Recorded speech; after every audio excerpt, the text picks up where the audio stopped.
Hey guys, the Black Critic Guy, and I'm here today to review the film A Quiet Place. So A Quiet Place takes place in a post-apocalyptic world where these mysterious creatures showed up on Earth and attack and kill anything that makes the slightest noise. And it follows this one family as they struggle to survive in this silent world. Now, I've been hearing a ton of great things about this film even before they released it to the general public, with many proclaiming it to be not only one of the best horror films of the year, but arguably one of the best films of 2018, with many people showering praises towards John Krasinski for his directorial debut. And I thought to myself, Jim from The Office directed and co-wrote one of the best films of 2018, an excellent horror film? Okay, I can buy that. I mean, if Jordan Peele could write and direct one of the best films of 2017, an Oscar-winning film, no less, I could buy that John Krasinski also has some hidden talent that we haven't seen from him. And so, I decided to watch this film on my birthday, and does it live to the hype? Short answer? Yes. From the get-go, guys, this film was tense as hell, and it never let up. The string just kept getting tighter and tighter and tighter and tighter and tighter. And you're just thinking to yourself, my goodness, when is it going to give? When is this string going to snap? And when it finally does snap, oh my goodness. This is the first film in 2018 where I was fully immersed in the film. I was in a constant state of anxiousness, sitting at the edge of my seat wondering what's going to happen next. What small little incident will cause some type of disruption or noise that will bring these creatures to this family's doorstep as they struggle to try to stay alive and not get killed by these things. And even though many of the setups to these tense moments were quite predictable, didn't change the fact that my heart was still racing when these moments were occurring. I truly loved and appreciated the level of detail that went into every single scene minus one, especially when it came to the sound. I think we can all agree that the sound in this film is amazing, and it needs to be, as sound plays a pivotal role in the story. Minus the musical score that plays in some scenes, which I will discuss in more detail later, the film is relatively silent, which makes sense since the film is called A Quiet Place. But this also helped to fully immerse the audience into the film, as you are paying close attention to every movement, every gesture, every action that each of the characters make. Because you know, one false move, and bam! And at that very moment where you hear sound in this film, you feel the dread, the fear that's flowing through the characters. It almost feels as though you are in this situation with them.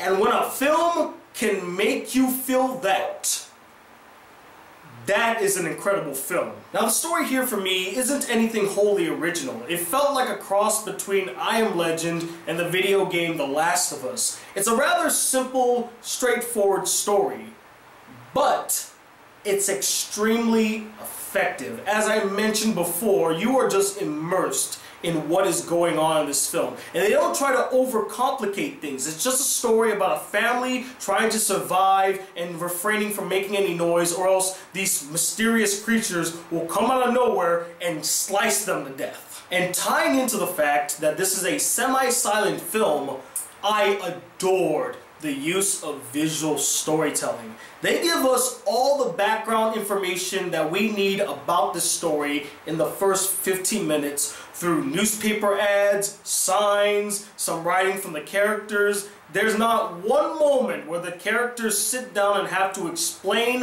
what the story is or what the backstory of how they got to this point. Everything is told visually, except for one moment that I will touch on a little later. Similarly to the story, the characters are also simplistic in nature, yet extremely empathetic.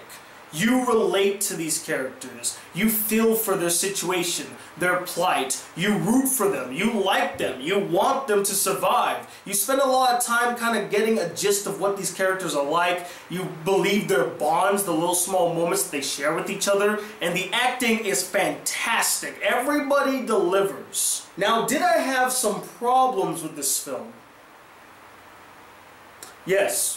Yes, I did. The biggest problem I had with this film was the unnecessary use of a musical score. I honestly believed that they weren't going to utilize a score and instead opted to rely on ambient noises and the amazing performances from their actors and actresses to carry and convey the emotion and tone in the scenes. And I thought that would work pretty well. I was on board with that 150%. And then when they get to their house and they have this really small, cozy moment with each other, and then I hear the music swelling in the background, I'm like, no! No, no, no, you were doing such a great job. Why did you need a score in this scene? Every goddamn time that the musical score would creep its filthy head into a scene, it would ruin the moment. Especially because the actors and actresses were doing a phenomenal job conveying the point of the scene, the emotion and tone. And to be quite honest, I'd rather the actors and actresses tell me through their performance what this scene is supposed to convey, rather than a musical score telling me like, oh, this is a very sad moment, look at me playing some sad music, or oh look, it's very light and cheery and fluffy, look at me playing some light and fluffy music. You don't need it. It's not necessary. And the last problem I had with The Quiet Place, and I hinted to it earlier, is this one moment where the father character and his son are spending some time at this river, and they're having a spoken conversation. And the son asks his father outright, does he still blame his sister for an incident that happens at the beginning of the film, and whether or not he still loves his sister? This one moment stuck out like a sore thumb, and it really rubbed me the wrong way for multiple reasons. The biggest one being that for a film that was doing an exemplary job at this point of visual storytelling, to actually have a scene where a character asks another character to explain how they feel about another character, maybe go, well, wait a minute, can't you just explain that visually? Like, can't you just have a scene where the daughter feels sad and maybe distant with the father? In fact, there was a scene prior to this scene where you kind of get a distinction that there is a strife between the father and the daughter. And you can tell that the daughter had something that she regretted. And there's even a scene where she visits a place and you can tell that this character is feeling regret. Again, great example of visual storytelling. You didn't have to explain it to us. So this moment where the son is asking the father this question made me go, why?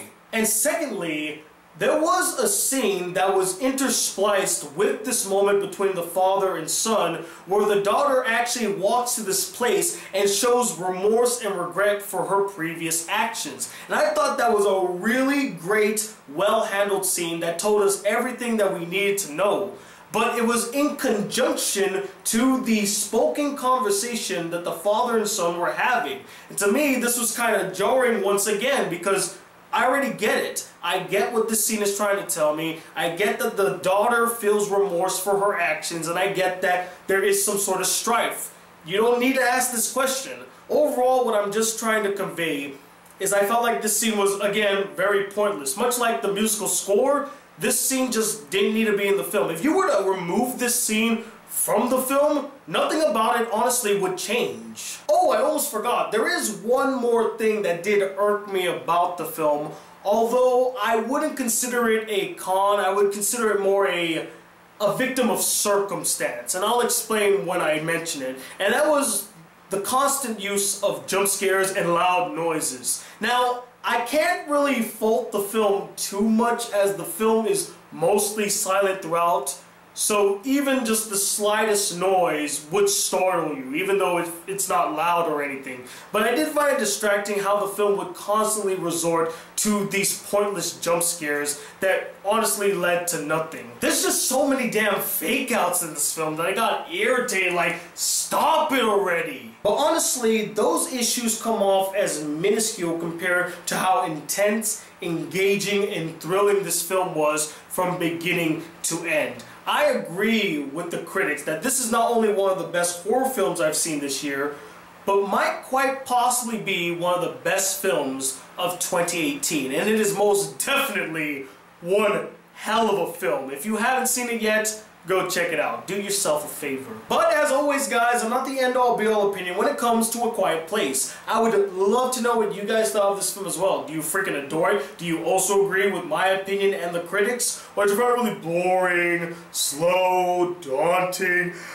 Oh yeah, it was just a snooze fest. I just couldn't get into it. And let me know, what is a film that had you on the edge of your seat from beginning to end? Comment below, let me know, and stay tuned. I am hoping to have an anime review out real soon and another chapter of Doki Doki Literature Club. So many things I want to do, very little time. So just be patient with me, guys. I thank you for sticking around. And speaking of thanking people, I would also like to take this time to thank each and every one of the people who donated graciously to my Patreon account. It's through your generous donations that I'm able to make videos such as these. And if you'd like to see more videos on this channel and help support me a little bit more, consider donating to my Patreon account. There's a link in the description. And as always, guys, if you'd like to see more videos on this channel, be a part of the Black Critic Crew, please hit that subscribe button below, hit that bell notification so you don't miss out on any new BCG videos, like this video if you really enjoyed it, and I'm 21 the second, trying to make very little noise as the Black Critic Guy. Till then, peace you two.